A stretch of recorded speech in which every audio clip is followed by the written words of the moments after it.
Recording.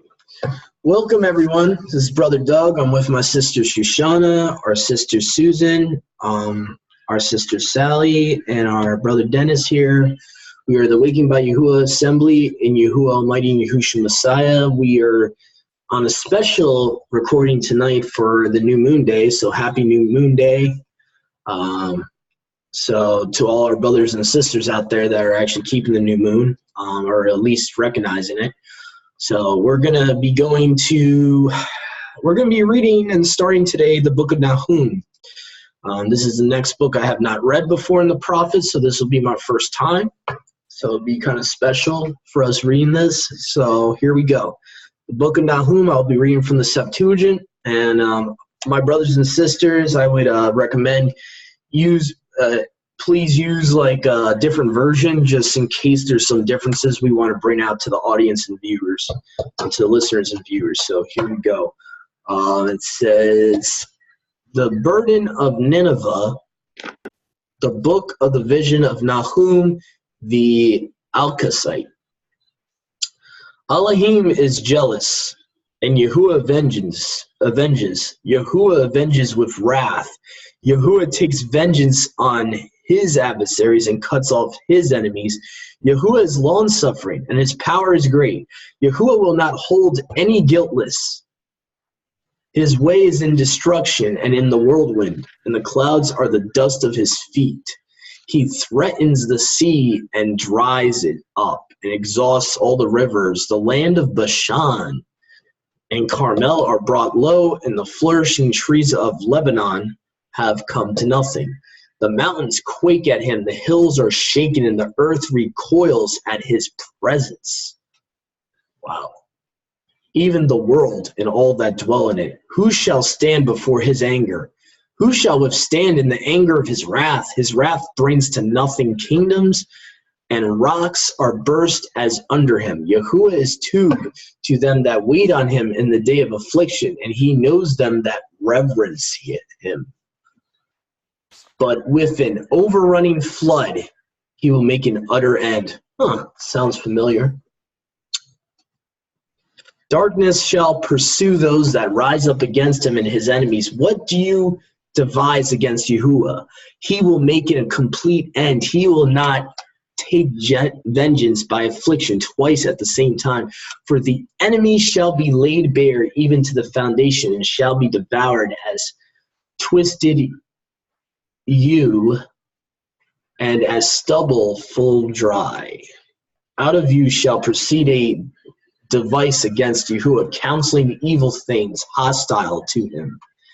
Thus says Yahuwah, who rules over many waters, even thus shall they be sent away, and the report of you shall not be heard anymore.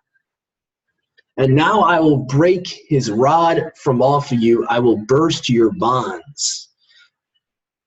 And Yahuwah shall give command concerning you. There shall no more of your name be scattered.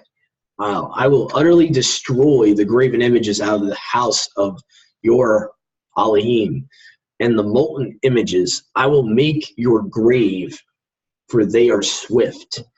Behold, upon the mountains the feet of him that brings glad tidings and publishes peace. O Yehuda, keep your feasts, pay your vows, for they shall no more pass through you to your decay. Woo! Wow. That is strong. So, what we can take away so far is Yehuda was not in Yahuwah's definitely not being obedient to Yahuwah at this point, the southern house. Wow. Kind of reminds me of Isaiah 1:13-14, to be honest.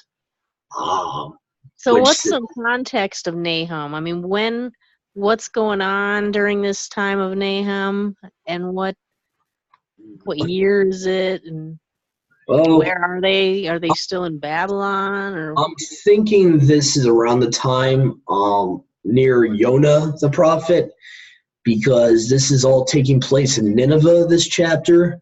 So I'm thinking there's some correlation between the book of Yonah and this chapter. As far as I know, it would be probably close to the time of Daniel, because Yahuwah seems to be extremely angry at Yehuda, and seems to be around that timeline that Yahuwah would have been sending them to Babylon. Especially the last verse here talks about, keep your feast, pay your vows, for they shall no more pass through you to your decay. So kind of like, I'm tired of your solemn assemblies. I'm tired of your feasts. Your new moons are a stench to my nostrils, type of thing. So it seems like this might have been towards the end of their relationship with the Father in the land. It seems like this would have been, maybe, if it's not in the timeline of Daniel, it's probably pretty close to it. Probably around the days of Jeremiah, maybe. So that's kind of what I have a Bible like Sally's, where before each book, it gives a rundown of the context of what's going on at the time this was written. But I don't have it with me. And Sally, you're probably too sick to read it. I have an NLT here that does that, actually. I have a New Living Translation Study Bible I can get real quick in my box that's right next to me here. Well, I do not know anything about this guy. I've got an interesting. Yep, go ahead, sis. In verse 5, instead of it saying the earth recoils at his presence, mine says, and the earth is lifted up at his presence. I believe the Septuagint is correct. Yes, great catch. They translated it so differently. Yeah, the Masoretes are making you think that the earth would be standing up against who created it, which, probably goes back to some Gaia worship nonsense. Probably worshiping the creation instead of the creator. Yeah, I like the Septuagint too. I agree with you. Recoil would be referring to it actually like receding. It's falling back. It's afraid of Yahuwah. It's fearful of him because he's about to execute his wrath. Like, this whole chapter has the context of he's mad at his people, but he's also mad at the people of Nineveh, and he's coming down from the heavens to execute his anger, his wrath against these. The very sentence before that says, "The mountains have shaken before him, and the hills have melted."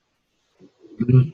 Why would the earth lift up at his presence? The earth recoils at his presence because it falls back altogether. Wow! Now we just found out why we have earthly disasters that we have. Yep. All right, here we go. NLT, New Living Translation Study Bible. This was given to me by a owner of a Bible bookstore that recently, unfortunately, closed down. But I'm very thankful to her for giving me this study Bible here. It gives you the historical context, like Sister Susan was talking about. So it says stats here: purpose to pronounce Yahuwah's judgment on Assyria, and to comfort Yehuda with this truth. Author Nahum, the people of Nineveh and Yehuda, like we just read about.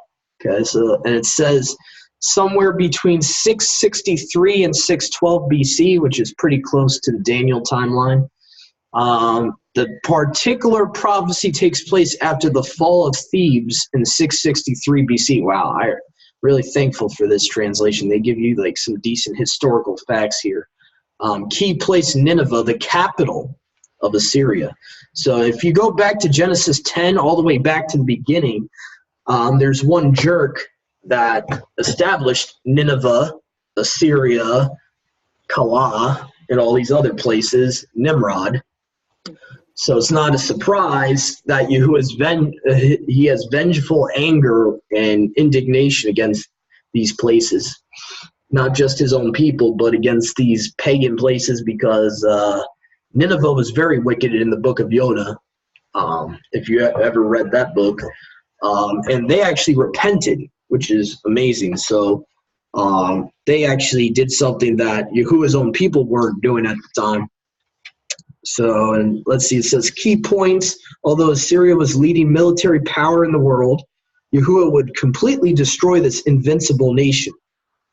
Only Yahuwah is invincible. He has supreme power. Yeah, great preface to this book. I gotta give them credit. This translation. Yeah, they got a lot of stats here. So that's yeah, giving a little. I love the beginning of the books, and they give us context of where we're at, what's going on. I like that. Yeah, me too. So as you viewers and listeners can see here, this whole chapter is about Yahuwah's wrath, what's about to happen to Nineveh and Assyria, and even he's going to be punishing his own people in verse 15 here, according to the Septuagint. He's tired of their the wicked feast they're trying to keep towards him. They're trying to keep the feast, but in the wrong way. They're paying vows to him, but not righteously. And he's like, go ahead, keep them. Just keep them. Kind of like, I don't want them. Like, no longer will they actually pass through to your decay. So that allegorical language is like, you're going to be destroyed. So right now, Yahuwah is very peed off at his people. Very. And I this is wonder if it's like today, we have all these Israelites out there, but there's all these different there's all these different doctrines, day versus evening to morning, and the calendar and the this and the that. I mean, there's so many different things. Yeah. And I wonder if Yah's like speaking to that too, Yeah, this is very pertinent to today, to that point. I don't know if he's talking so much to America as he's talking to us Israelites throughout the world who are mental and think all these weird things. Yeah, I think he's talking about his people and how we think we're keeping his feast, but we might be missing something. We might be unrighteously keeping them, which at that point in time specifically, there was a lot happening where they were not judging the cause of the widow, the orphan, and then trying to keep his feast. Like they were living wicked lifestyles, and then just keeping his feast as like a something as an ordinance just to make up for their sucky walks. They would just kind of like Christianity does today. Oh, I'm going to go to the club Friday night, Saturday night. Then I'm going to go on Sunday and go to church. And it's kind of like the same mindset. Like Yahuwah's like, keep your solemn assemblies, your feasts, like they're stench to me. They're, you're not really serving me. You're claiming to serve me, but you're really not. I mean, even in the book of Revelation at the beginning when he's talking to the 7 churches, I like this about you, but you better get rid of this or you're out. Yeah, return to your first love. That's what I kind of take away from that verse is that Yahuwah is he's at the breaking point with Yehuda at that point in time. And so Isaiah 1:13-14 is great for context here. So I'm going to read this for context of verse 15 of Nahum that we just read. It says, though you bring fine flour, it is vain. Incense is an abomination to me. I cannot bear your new moons and your Sabbaths and the great day. He's even talking about the last great day, which is really bad. That means they were wickedly celebrating the last great day. Which is and here they are, Israelites. They're keeping new moons. They're keeping these things, but they're doing it their way, not Yah's. It's kind of like the way of they're going. We at times have gone in the way of Cain through ignorance. It seems like back then they were doing it purposely, having the mindset of Cain. I'm going to give Yahuwah whatever I want to give him, not what he's requiring. And then it goes on next verse saying, "You're fasting, rest from work, Sabbaths, your new moons, also your feasts. My being hates. You have become loathsome to me. I will no more pardon your sins." I mean, this is serious. This is what was going on back then. This is why he sent them to Babylon. This is part of the reasons. Like they were trying to, Live whatever see, life you I always thought he was talking to the world. And like. now I'm starting to realize, no, he's talking to Israel. He's talking to his people. Back then, he was talking to literally, the 12 tribes, and specifically around this time period, Yehuda, because he already divorced Ephraim at that point. Ephraim was already out by the time of Daniel, so he only had one really people at that point was the house of Yehuda, which was the Benjamites, some Levites that were part of Yehuda, and then you had the Yahudim that were part of the southern house. So that compartment of his original people is the only people he could be referring to in Nahum, if it's around that time period. If this study Bible is correct, that's who he's referring to. That's why it says Yehuda, because that was his people at that point. And right, yeah. Eventually, some of the lost house came back, like Yahusha preaches about it in the Brit Hadashah, but a lot of them were still scattered and became like the Gentiles. A lot of them, they were like, I'm not going to come back. And, so that's the context I really get from this chapter, is that he's specifically talking to Yehuda, the southern house, and he's telling them how wicked they've been. And it's a warning, because if they don't stop, he's going to, destroy them. They're going to be decayed, as it says in verse 15. So it's I want you to hear the Masoretic text version of verses 13 through 15. Oh, boy. There doesn't appear to be any correlation whatsoever. Wow. So now I break his yoke from you and tear off your shackles. That's 13. Okay. That's part of it. But 14, and Yahuwah has commanded concerning you, your name shall no longer be sown from the house of your mighty ones. I shall cut off the carved image and the molded image. I shall appoint your burial site, for you have been of no account. See on the mountains the feet of him who brings good news, who proclaims peace, O Yahudah. Celebrate your festivals, perform your vows. For Belial shall no more pass through you. He has been cut off completely. So, wow, it makes you think that it's talking about the anti-Messiah. Huh, that's funny. That's crazy, because that's a total different context. Yeah, the Septuagint is showing that. And you go, huh? Yeah. What the heck? Yeah, and verse 15 in the Septuagint is talking about that no longer will what they're keeping pass through, and that they're going to be decayed. So meaning that now Yahuwah is going to punish them. Now Yahuwah is going to punish them for all the wicked feasts that they were trying to keep and say they were to Yahuwah. I mean, we don't even know the real 100% context back then. They could have been doing what Aaron was doing with the golden calf. They could have been like, oh, this is a new moon, this is a feast to Yahuwah, this is a Sabbath to Yahuwah, and then worshiping other mighty ones at the same time. That could have been something they were actually doing, and why he's hating these feasts and new moons so much. But yeah, the Septuagint actually connects Nahum 1:15 with Isaiah 13-14. I mean, there's other ones that I can bring up here. I think would be important for the viewers and listeners to see all these other cross references, these third witnesses here, that the Septuagint is definitely right in that verse. Amos 5. Verse 14? Yeah, it's Nahum 1:15 says, behold upon the mountains the feet that brings glad tidings, which is important. I realize that's the correct English word for what we call gospel.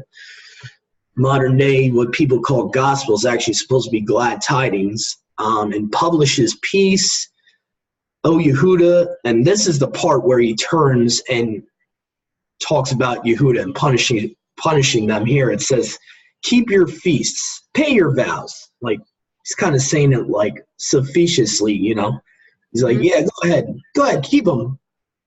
For they shall no more pass through you to your decay, meaning to your destruction. Go ahead, keep doing them. Yeah. So it's kind of like if you cheat on your spouse, you commit adultery on your spouse. And that's really what they were doing was, they were worshiping other mighty ones, which to Yahuwah is spiritual adultery.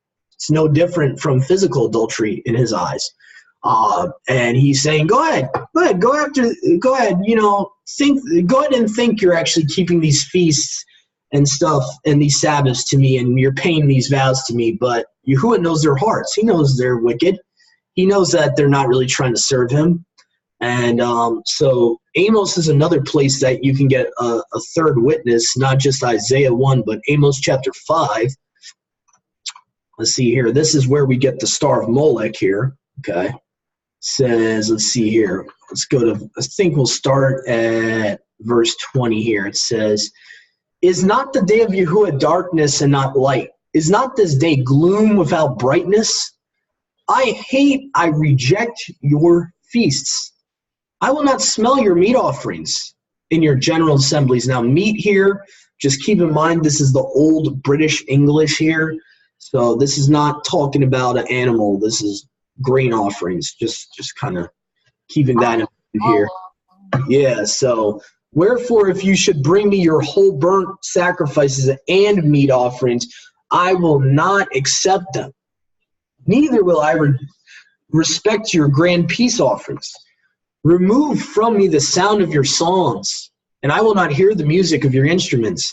But let right ruling roll down as water. Here comes the heart of the issue. There's no right ruling. They're taking bribes. And righteousness as an impassable torrent, meaning like an ocean, like flowing waters. Have you offered to me victims and sacrifices, O house of Yashar Al? Now it's talking about like southern, not the northern house now. It might actually be talking about all 12 tribes. I might have to correct myself there. So house of Yashar Al sometimes is all 12 tribes. I know it gets confusing with that. 40 years in the wilderness. Have they been doing that? Did they sacrifice to him 40 years in the wilderness? Yea, you took up the tabernacle of Molech and the star of your deity Raphan, the images of them which you made for yourselves. I will carry you beyond Damascus, says Yahuwah Almighty. Yahuwah, the Almighty Elohim, is his name. And this is another huge difference, for a whole nother day and a whole nother topic. The way they make it sound like, it makes it sounds like Almighty Elohim or Almighty Elohim is his name.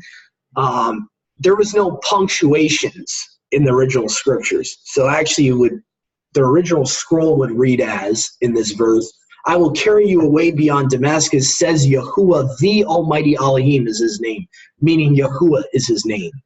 So the way they put that comma there right before Almighty Elohim, it makes people think, oh, that's his name. It's okay to call him, Elohim or whatever.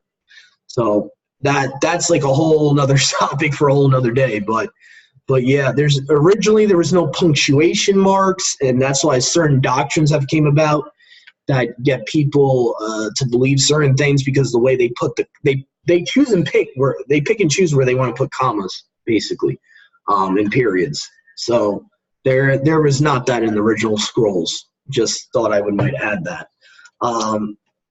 So anyway, Amos 5:20-27 is another third witness we have here, that this is the context of the feasts. Yahuwah does not hate his feasts. He hates the way that his people sometimes do his feasts. And we need to be very careful. We need to be very careful. It's very fitting we read this tonight because, it's a new moon. So it's very fitting that we read this tonight. So Amos 5:20-27 and Isaiah chapter 1:13-14. And we got, so those both go with Nahum 1:15 of the Septuagint. Very important to note, only the Septuagint version of that verse goes with those other two cross references. So let me see here. Do we have enough time to go to chapter 2? I gotta get me a Septuagint. Yeah. Yeah, I'll give you some links since after the new moon. I'll give you some links where the one I got recently, which is not that bad price-wise, and actually has Enoch and other books in its canon. It's called the Lexham English Septuagint, and it looks like So are there this. different Septuagints? In other words, this Septuagint will have this, and this Septuagint will have that. Yeah. Is there? Well, this one is adopted from the Lexham English one, the physical one I have that's black and gold here. This one is a hardcover. It's adopted by the Henry Sweet English Septuagint, and they base their translation off of that. So they at least let you know who the original English translator they base their translation off of. But yeah, there's different Septuagints out there, and they differ from one another in certain minor aspects, but overall, it's pretty much the same for the most part. The Brens and the Henry Sweets are pretty much the same. I like the Sweets only because in certain verses it translates it a little better. Like in Genesis 6, it says the angels of Elohim, the angels of Elohim went into the daughters of humans. So it gives you a better idea who the sons of Elohim are in the Old Testament. What does the other one say? That one says angels. What does the other say? The other one says, generically, the sons of Elohim. Like, kind of like similar to the Masoretic. But in the book of Job, they both agree and translate that same word that the Masoretic text has B'nai Ha Elohim. Both versions of the Septuagint in Job 1:6 say angels of Elohim. So, I mean, you can still get that idea. It's just the Lexham one is a little bit more consistent with the translation of that. It's a little bit more consistent. You could, just send me the links when you get a chance. Yeah, no problem. And anyone listening on the recording would like it. Obviously, not on the Sabbath or anything, or on a high day. But if you want the link for viewers and listeners, just let me know. I'll probably put a link on the description on the video anyway, so I'm pretty sure a lot of brothers and sisters would be interested because it has, first and second Esdras is in this. You got a bunch of extra biblical books that come in that. So I think a lot of that's the way they wrote it too. So that stuff should have been in the Masoretic because it was in the Septuagint. It's not like they added it. Well, they did edit it technically. The Bretons originally only had first Esdras. They did not have the second Esdras book. So this book actually tried to correct Breton and tried to put more of the books that should have been in there.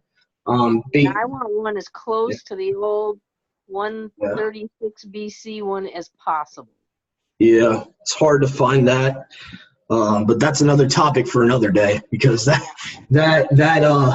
it's hard to explain. But basically, we don't have the original Torah, or even we don't even have Ezra's Torah that's talked about in Second Esdras at our fingertips at this point, unless you know someone at the Vatican Library or something. I wonder, back BC or even 2,000 years ago. Nobody had their own copy. Only the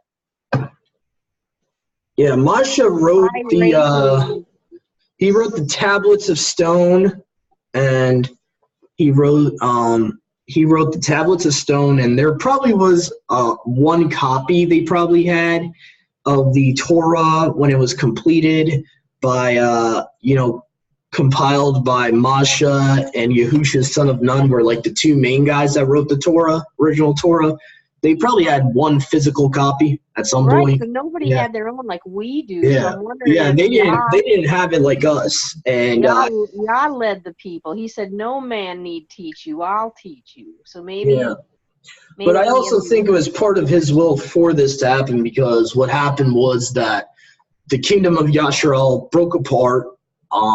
And eventually the original scriptures actually got burned, according to the book of Jeremiah. So The original Torah that was written actually was not there, and Second Esdras is a second witness to that. That book is a second witness to Jeremiah that it had to be rewritten, and Yahuwah actually told Ezra, the scribe, to rewrite the Torah, and actually gave him the same information he gave Moshe. So yeah, I think it was a necessity that we have what has happened today with the Bibles. It was a necessity. The original scriptures were not available. Even in the days of Ezra, he had to rewrite it from Yahuwah's own word of mouth. So, I think it's Yahuwah's will for us to have our own scriptures so we can study the scriptures for ourselves, because his kingdom's not set up yet. When his kingdom's set up, yeah, we won't need these physical scriptures. He'll be teaching us verbatim. Him and Yahusha will be giving us the undefiled word from their mouths, so we won't need it anymore. But right now we do need it, and it was probably part of his will. But yeah, I don't want to keep rambling, but so hopefully with all the couple of little rabbit trails we went through, hopefully the viewers and listeners got something out of this study. How important it is for us to examine our ways to be in Messiah every day, daily, and be very careful even how we're keeping his commandments, that it's according to his way of doing things, not our way. Because when you have that spirit of Cain in you, you can see it's very dangerous the way the Septuagint puts that last verse there from the chapter. If you don't get anything else out of this study, at least soak that up, that it's a very, very dangerous thing to try to do things in our own way. Yeah, it makes me kind of scared, because what if we're doing it wrong? You know what I mean? How do we know? How do we know that we know that we know that we know that we know? Yeah. All we can do, sis, is, try to search for the earliest version of his Torah and the scriptures in the New Testament, and do our best to study to show ourselves approved. That's all we can do. He is very merciful on those that want to obey him, that actually put forth their feet and repent and actually do his will. So hopefully this is encouragement for our brothers and sisters out there. Any last words from you guys to the viewers and listeners before we end the recording? Anything else? Return to your first love. And I don't want to forget, if any people that have not accepted Yahushua came across this study today and you have not accepted him yet, my will would be, and I expect it would be the Father's will, for you to accept him as your Savior, as your Messiah, and allow the Ruach of Yahuwah to turn you back to him, and turn you back to him through his son Yahushua, who is the only Savior, who is the only one that can save us through his sacrifice that he made, that he did for us, so that when he returns on the day of salvation, as Paul has said, that we will be waiting for him. He's only returning for those that are waiting for him. So that would be my prayer for everyone today that has listened in and is watched our study here. Thank you so much for joining us. Shalom. Shalom. Shalom.